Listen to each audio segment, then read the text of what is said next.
Another major deception by the NWO, the Transatlantic Slave Trade narrative. So, here's the narrative. Approximately 12.5 million Africans were allegedly uprooted from their homelands and coerced onto slave ships bound for the Americas. Of these, around 10.7 million purportedly endured the brutal Middle Passage between 1526 and 1866, only to find themselves enslaved on plantations cultivating sugar, rice, cotton, and tobacco across the Americas and the Caribbean. This transatlantic slave trade is often cited as the largest forced migration in human history. However, there's a claim that black people have deep roots in the Americas. Black Native Americans are often mischaracterized as a result of mixing between so-called Red Indians and enslaved Africans. The truth is, the so-called Red Indians likely intermixed with European colonists and earlier Asian populations present in America prior to Columbus's arrival. The first Native Americans are believed to have descended from Mongolian Tartarians. Melville Herskovits, a European anthropologist, was among the early proponents of the out-of-Africa theory, yet he lacked solid historical, archaeological, or anthropological evidence to support the idea that black individuals in the Americas originated from West or North Africa. As a result, Herskovits constructed a narrative suggesting that blacks reached America via the transatlantic slave trade, which allegedly accounted for the arrival of over 10 million African slaves. However, according to records from the National Archives of Spain and Smithsonian documentation, there is no concrete evidence to support the existence of 70,000 ships transporting black Africans to the Americas. Herskovits's work has been criticized for promoting a narrative that diminishes the significance of the indigenous copper-colored peoples of the Americas while elevating European presence. Prior to Herskovits's influence, the account of Africans arriving in the Americas through the transatlantic slave trade was largely unsubstantiated. Region: Brazil, Spanish Empire, British West Indies, French West Indies, British North America and the United States, Dutch West Indies, Danish West Indies, Europe and islands. Total transatlantic imports by region: 1450 to 1900.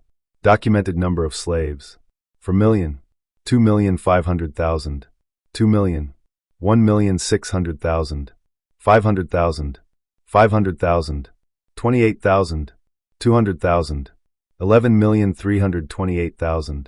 Percentage: 35.4, 22.1, 17.7, 14.1, 4.4, 0.2, 1.8, 100. As a consequence, Melville's theories have been misappropriated and utilized as propaganda by figures such as Harold Kurlander and Alex Haley, perpetuating the narrative of the transatlantic slave trade, notably through the influential series Roots. The assertion posits that the Americas were originally populated by black individuals who were not forcibly brought here on ships. Instead, they were allegedly enslaved on their own territories. If they were indeed transported by ship, the figures may be grossly inflated. Historical texts suggest that between 15 million to 20 million slaves supposedly arrived in the Americas from 1540 to 1850 over a span of 310 years. The Stewart synopsis raises several critical questions that challenge this narrative. 1.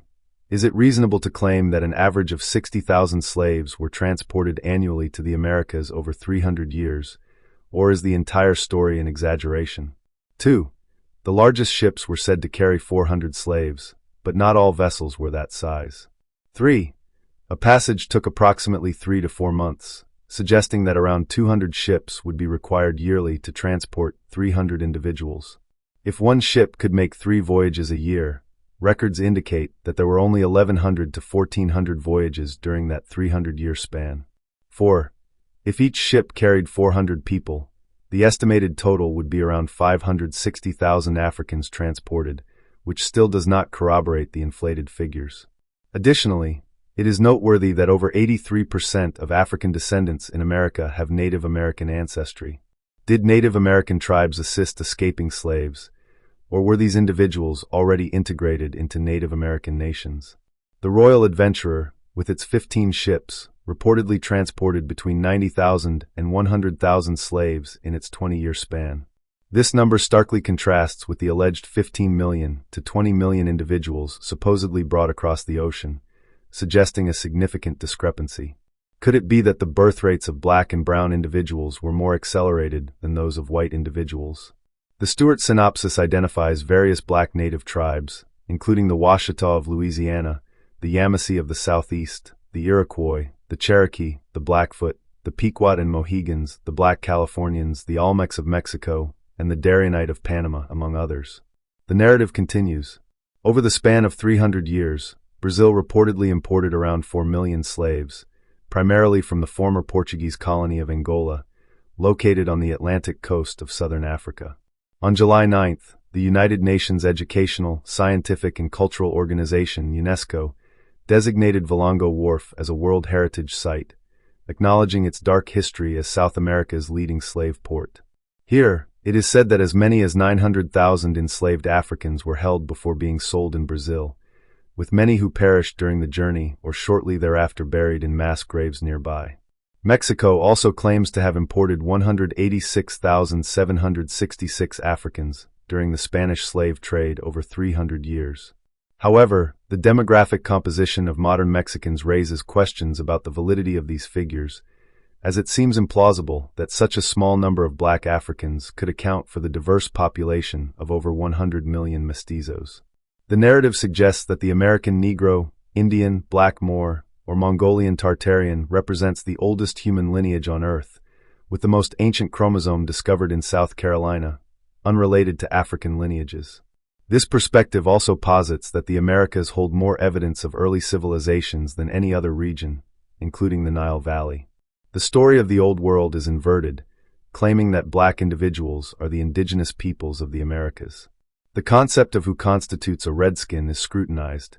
Many perceive black people to possess a singular hue, yet the spectrum of human skin tones includes many shades of copper, the color of the earth.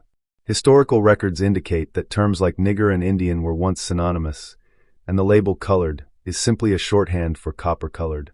Why, then, do we see a continual shift in terminology from Indian to Negro, colored, and now African American? The narrative challenges mainstream historical accounts and urges a re-examination of the past.